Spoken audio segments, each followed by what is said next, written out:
I want to preach from the title, To Be Called a Christian.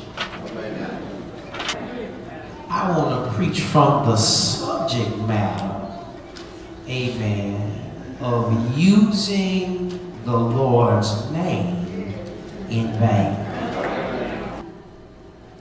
We call ourselves Christians, but we blame God. Come on, Thigpen. We call ourselves Christians, using the name of Christ, but dishonor God's law. We call ourselves Christians, but disobey God's will.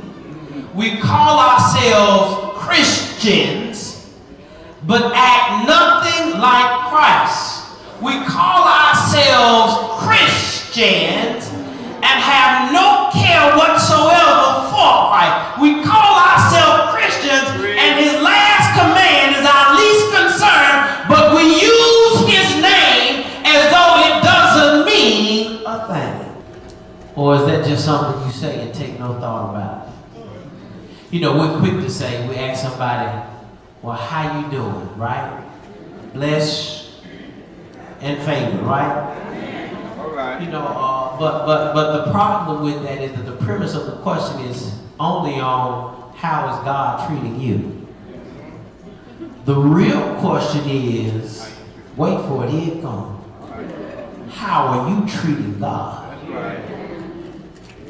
Well, we know you blessed and favored because that's what he does. He's in the blessing business. He has favor, grace, and mercy that he rains upon us. But the question is not how is God treating you?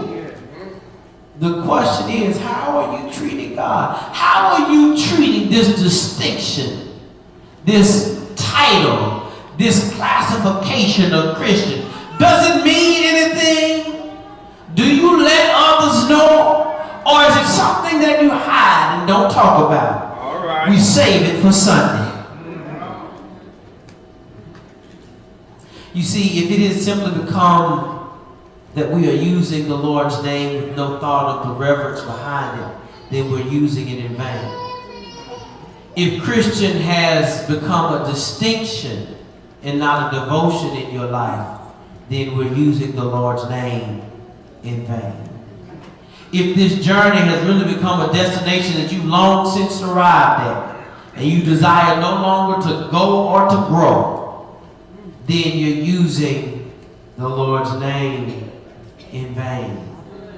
If you are no longer humbled and repentant at the mere thought of having Christ's name associated with your life, then ultimately you are using the Lord's name in vain. For the fact